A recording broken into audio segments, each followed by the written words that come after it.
let's finish up with equal machinery. Right. Did brief you, Shez, at the start, because you've not done this before. Equal machinery, where we are all assigned a driver/team or whatever to argue in favour, whether we believe it or not, and then we kind of will discuss briefly at the end what our thoughts are. So, the topic chosen by our producers for this, and Lewis owes me a favour from last time. The biggest fumblers in Formula One.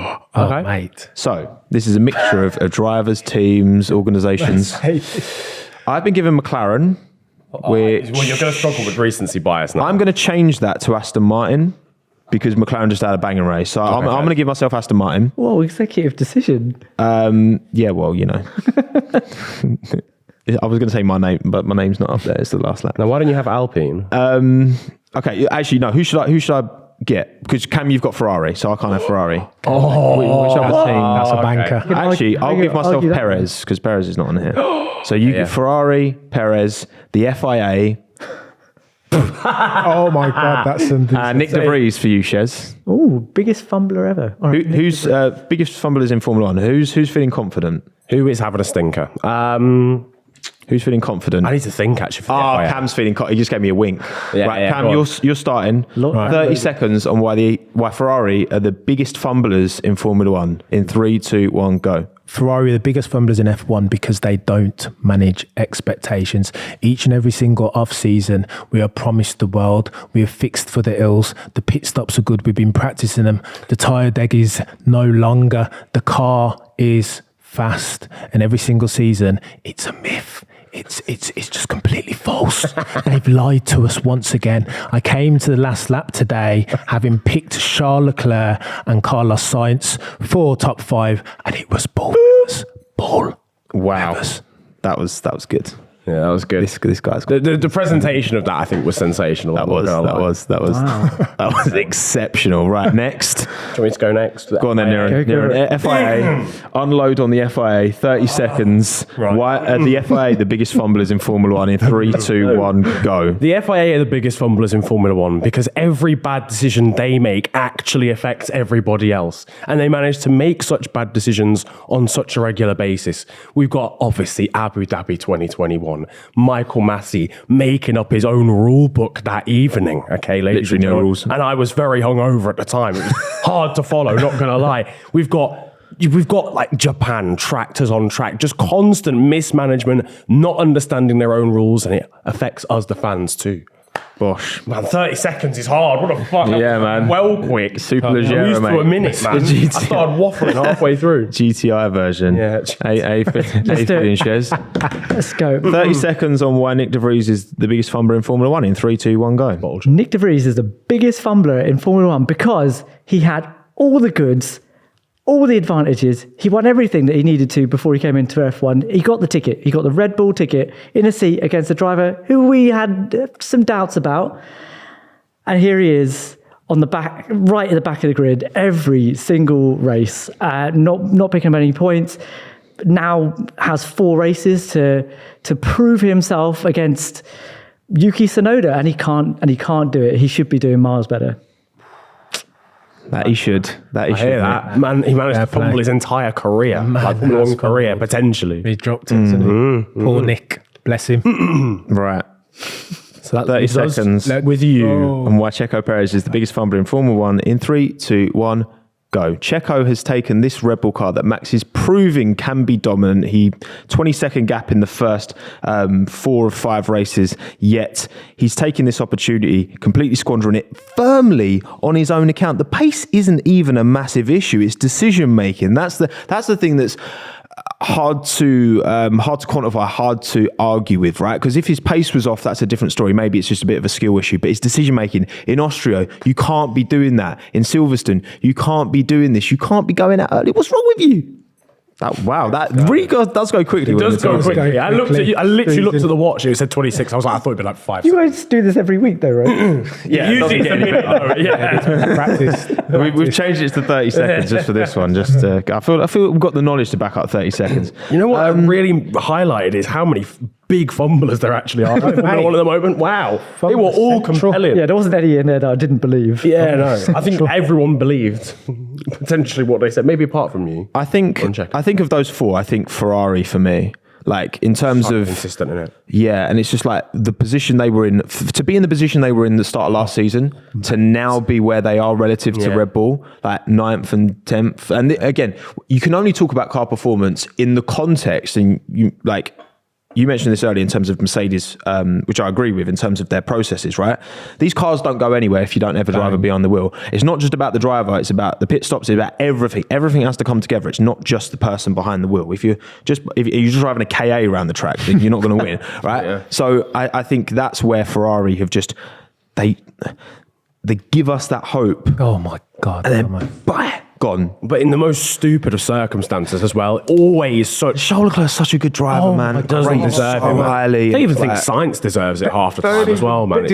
But Ferrari need to take the emotion out of it. This is the problem. Every time something bad happens, they make a quick execution. Someone's out the door and they bring somebody else in, and it's just a revolving door which means they're just stuck in the same position the whole time. Yeah. And about to start crying for the ills of Scuderia Ferrari. I still don't think Ferrari win this one though. It's got to be the FIA. Scuderia Ferrari. Well, I honestly backed myself when I said the FIA as well. I think so too. I tell you what it is. Here's the difference. The mismanagement of expectation, because Ferrari no expectations from the FIA. FIA are just like expectations were low, but I don't expect anything from the FIA at this point. 1,200 bloody track limit infringements. Yeah, of course. Typical FIA. Check this out. Literally warned about it before the race as well. Mate, standard. We knew from last year it was always going to be chaos. Yeah, that was bad. But Ferrari are just like, just want to thought us out. We've been here since 1950, since it all started, and terrible. It's just Tommo, I can't. The reason why I think it might still be the FIA over Ferrari though is because it is quite literally your job to organise. But and if you can't organise yourselves and not stick to your own rules. I don't mean that, but if you can't actually enforce your own rules half the time properly, if you find yourselves, I mean, Japan last year, how were we finding out that Max Verstappen won his second drivers' championship like that? No one knew. Was he finding out? He only realised. Fire Johnny Herbert. But brother, I will say this to you. Ruined the whole moment. Well, you forget about Sainz crashing and Gasly going past like. The track. I mean, that whole week. That was absolute potentially red flag the fucking race. Yes, just a tad. And all of this happening in an era where FOM, I think, have got their house in order. They've come up with a set of technical kind of Shez.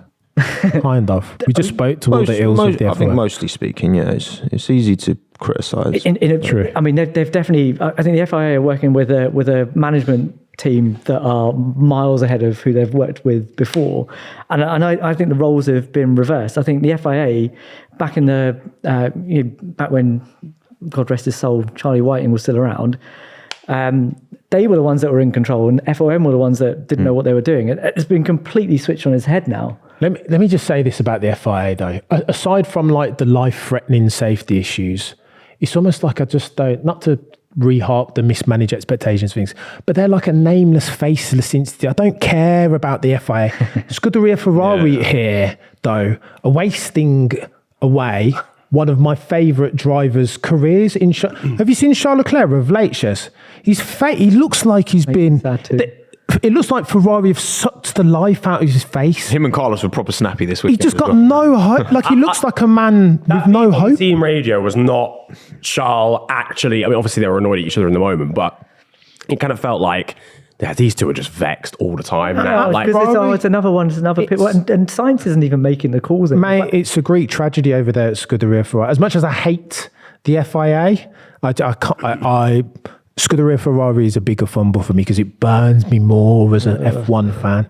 It's like... Well, what I will say though, just as a play devil's advocate here, the FIA will still exist next season. Ferrari will still exist next season. But Nick DeVries' F1 career won't. So in fairness, he may well be... he's actually fumbled to a level where he won't even be here the biggest fumble with DeVries is that he picked AlphaTauri instead of Williams. Because imagine DeVries had gone with Williams. I think in that environment, Val's approach to Logan has been polar opposite to Red Bull's approach with DeVries, and I think that would have worked well for him. But I think Nick would have the reason I don't think it's a Locked it fumble is because I think actually, and I'm arguing against myself, is because I think this would happen to Nick wherever he went. Slack. Because I mean, how old is he? He's 28 now. He's 28. He's 28. He's established in other categories. He's done well in those categories, but coming into Formula One at that age, It's been a tough. I think it's tricky. Him and Albon were teammates back in, I think, maybe 2 F3. They did used to be teammates on one side. I think, because they had, who is it? Niran, I think it's Fukuzumi, one of the Japanese drivers. I think him, Albon and DeVries were teammates. Maybe it was F3, maybe it was F2, I can't remember. But I think, DeVries was right up there with Albon and Norris in that year. And I just think, obviously, career went on a different trajectory. I think he would have done better without the pressure cooker of Red Bull. I mean, who knows? But I think Williams worked for him. He got that result. I know it is Monza, but flattered. It did, yeah. It flattered to see. I think he'd be in that sort of Logan Sargent position right now, but at 28 rather than 22. I think selfishly so for him, ageist, it would have been better to go to Williams for sure.